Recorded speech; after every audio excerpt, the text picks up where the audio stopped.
그 장관님, 네, 왜 오늘 국정감사에 김건희 여사의 논문이 왜 주제가 되는 겁니까? 왜 그렇다고 생각하세요? 제가 뭐 특별히 드릴 말씀 아니겠습니다. 그러면 우리 이배숙 위원장님 어떻게 생각하세요? 그 마이크 좀 가까이 대. 이배용 위원장님. 네. 왜 김건희 여사님이 오늘 논문이 네. 오늘 왜 국정감사에서 이렇게 많은 의원들이 얘기하는 겁니까? 저는 뭐 제 소관이 아니라 그래요? 생각한 소관이 아니에요? 우리 정대화 상임위원님 어떻게 생각하세요? 총장도 하셨잖아요. 마이크 좀 잡으시고. 표절 관행이 다수 드러났고 예. 그것이 이 정치 상황에서 전혀 해결이 안 되고 대학은 그 자기 자율성 범위 내에서 해결을 해줘야 되는데 권력의 눈치를 보면서 전혀 국민대나 속되던 진도가 못 나가는 이런 상황이 되다 보니까 이게 결국은 국정감사까지 끌려 나온 것 아닌가 이렇게 생각합니다. 네, 뭐 그런 의견 있을 수 있고요. 저는 제가 생각할 때 국정감사가 입법부가 행정부와 견제와 감시를 하는 거잖아요. 이 정권이 김건희 정권이기 때문에 그런 거예요. 김건희 여사가 모든 국정과 인사를 다 하기 때문에 오늘 김건희 여사가 왜 이런 인생을 살았는지, 왜 그런지 다시 소환하는 거예요. 역사의 소환인 거예요. 생각해 봅시다. 2020년이죠. 2022년 대선 과정에서 김건희 여사 논문이 다시 부각이 됐었죠. 상당히 논란이 되지 않았습니까? 그러면 그 당시 대선 과정에서 김건희 여사가 어떻게 했죠? 자신의 논문이라든가 경력에 대한 위조의 문제를 대국민 사과를 하지 않았습니까? 사과하고 그 이후에 대통령 영부인이 수신을 해야 되는 거죠. 자숙하고. 그런 가운데 국정을 잘 이끌 수 있도록 내조적 관념 아니면 사회 약자적 보호를 위해서 영분의 역할을 했어야 되는 건데 김건희 여사가 지금 김건희 정권이고 김건희 대통령이란 말까지 나오는 거 아니겠어요? 모든 일을 다 하고 있지 않습니까? 그래서 야당이 다시 역사의 소환으로 김건희 여사를 소환할 수밖에 없는 거예요. 그럼 김건희 여사가 어떤 전철을 밟았나 다시 조사해야 되는 거 아니겠습니까? 그 근본적 원인이 여기에 있다. 그렇게 좀 생각하셔야 되는 거예요. 단순하게 김건희 여사의 숙대 논문, 국민대 박사 논문의 문제가 아니라 본질은 거기에 있는 겁니다. 그렇기 때문에 김건희 여사가 다시 화두가 되고 이번 국감이 김건희 국감이고 교육부만의 문제입니까? 지금 김건희 여사에 관련된 문제가 행안부의 공천 개입, 선거 개입 문제가 있고 국토부의 양평고속도로 문제가 있고 곳곳에 다 있지 않습니까? 왜? 정권의 실세이기 때문에 이렇게 된 거예요. 그걸 명확히 알아야 돼. 본질이 거기에 있다.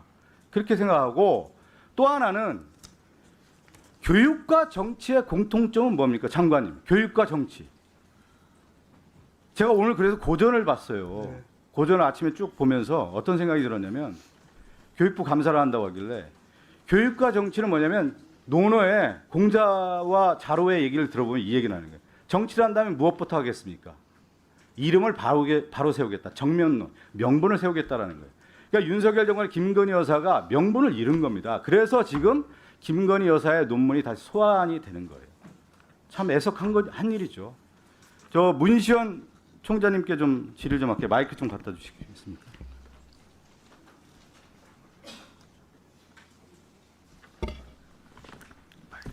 일어서시기 불편하시면 그게 앉아서 안 하셔도 되겠어요? 됩니다. 네, 불편하시면 앉아서 하셔도 됩니다. 저는 총장이 참 곤란하다고 생각이 들어요.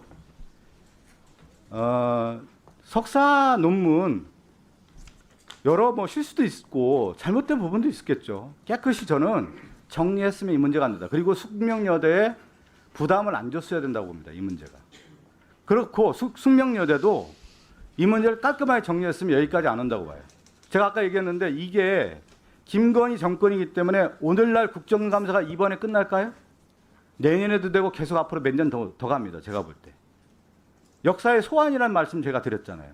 그런 면에서 저는 총장님께 한번 질의를 드려요. 장윤금 총장의 길을 걷지 않았으면 좋겠다. 한 말씀 해주십시오.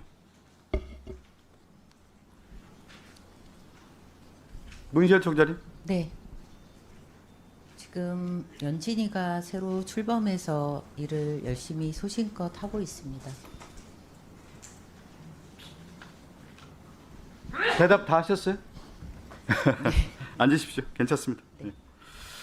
그리고 제가 아까 교육과 정치의 공통점이라고 했는데 우리 저 교육위 상임위원 하신 김태준 상임위원님이시죠? 네.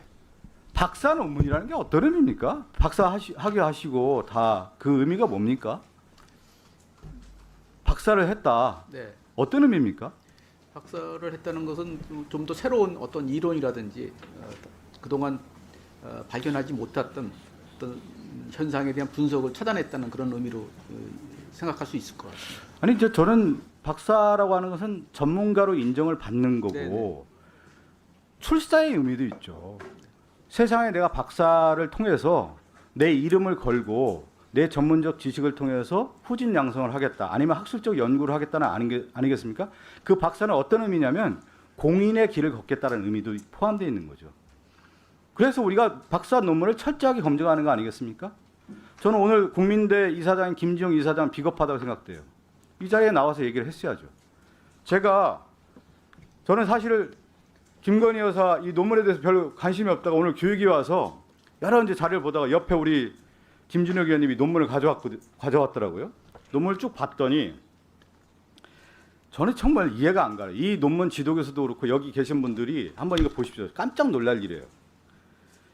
박사 논문 41페이지부터 126 마지막까지입니다. 각주가 하나도 없어요. 각주가. 각주라고 하는 것은 참고문헌, 내용의 출처, 해당 용어, 보충 설명 다 있어야 되는 거 아니겠습니까? 대학자입니까?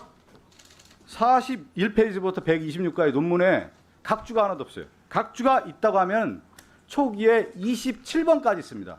우리 여기 김민정 교수님도 대학자이셨는데 박사 논문에 이런 경우가 어디 있어요? 예? 정치학자로서 워낙 유명하신 분이기 때문에 나는 김민정 교수님한테 이거 논문 좀 갖다 드렸으면 좋겠어요. 어떻게 질의하는지 궁금해서.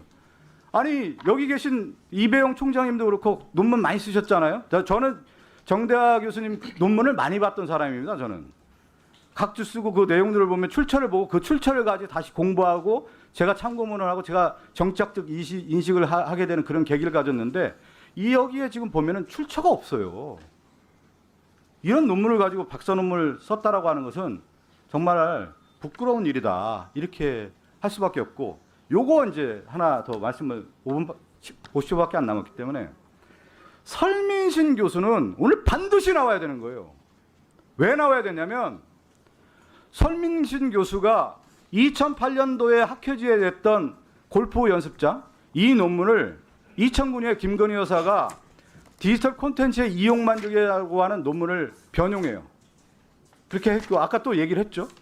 그 다음에 2008년도 11월 달에 냈던 논문 한국사회 체육학회지 이 논문 무용과 논문이더군요. 무용 공연에 미치는 영향 이 논문인데 이게 한국 디자인 포럼에 다시 2009년에 2월에 논문이 게재가 되는데 이 논문의 연관도를 보면 설민신 교수의 제자의 논문을 다시 김건희 여사가 인용을 하는데 김건희 여사와 같이 논문을 썼던 저자가 누구냐면 김기현이라고 하는 교수인데 설민신 교수와 김기현 교수는 부부예요. 가족 논문이에요. 가족 논문. 그래서 설민신 교수는 한경대 국립대 교수로서 오늘 나와야 되는 거고 오늘 동행명령장 발표해서 반드시 내려와야 됩니다. 이런 경우가 어디 있습니까? 부부가 논문 도와주고 이렇게 해서 논문 서로 게재해서 이런 경우가 있습니까? 그래서 설민신 교수는 동행명령권에 의해서 나와야 되는 겁니다. 네. 이상입니다.